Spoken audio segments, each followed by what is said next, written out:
21শে জুলাই ধর্মতলায় শহীদ স্মরণে প্রস্তুতি সভা বীরভূমের ইলামবাজারে। 21শে জুলাই তৃণমূল কংগ্রেসের সবথেকে বড় রাজনৈতিক সভা।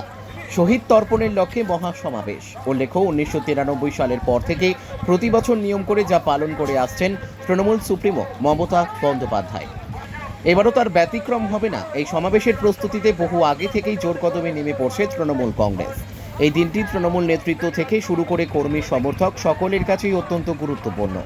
উল্লেখ্য, আগামী 2026 সালে বিধানসভা নির্বাচন, তার আগে চলতি বছরে এই 21শে জুলাইয়ের মঞ্চ থেকে তৃণমূল নেত্রী মমতা বন্দ্যোপাধ্যায় কোনো মেগা চমক দেবেন কিনা সেই দিকেই তাকিয়ে দলীয় নেতৃত্ব, কর্মী সমর্থকরা।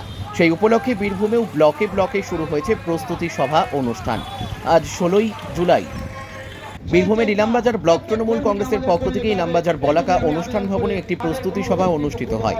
প্রথমেই বোলপুর বিধানসভার বিধায়ক তথা রাজ্যের মন্ত্রী চন্দ্রনাথ সিনহার নেতৃত্বে একটি মিছিল এলাকা পরিক্রমা করে।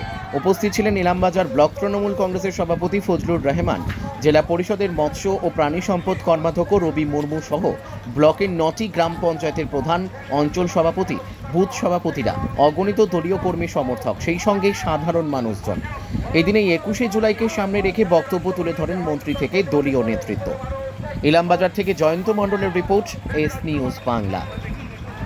যে আমাদের কলকাতায় কর্মসূচি শহীদের রক্ত নিয়ে, যে শহীদের রক্ত সেখানে হয়েছিল সেইটাকেই আমরা পুনরায় যাব বলে আমরা সবাই মিলে জড়ো হয়েছি। এবং সেই সঙ্গে আজকে 16 তারিখে মমতা ব্যানার্জি, অভিষেক ব্যানার্জির ডাকে বাংলা আজকে গর্জে উঠছে।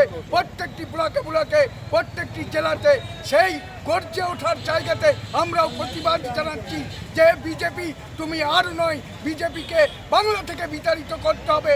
যতদিন পর্যন্ত বিজেপি বাংলা থেকে বিতাড়িত না হবে ততদিন পর্যন্ত আমাদের এই আন্দোলন চালিয়ে যাব, এই বলে আজকে আমরা প্রতিজ্ঞাবদ্ধ। দেখুন, বাঙালিদেরকে যে হেনস্থা করছে বিজেপি সরকার, আমরা আন্দোলন ডাক দিয়েছি, বাংলা বাঁচাও বিজেপি হটাও। সেই আন্দোলনে সামিল হয়েছি। আমাদের মুখ্যমন্ত্রী মমতা ব্যানার্জি তিনি যেভাবে বলেছেন সেইভাবে আমাদের আন্দোলন শুরু হবে।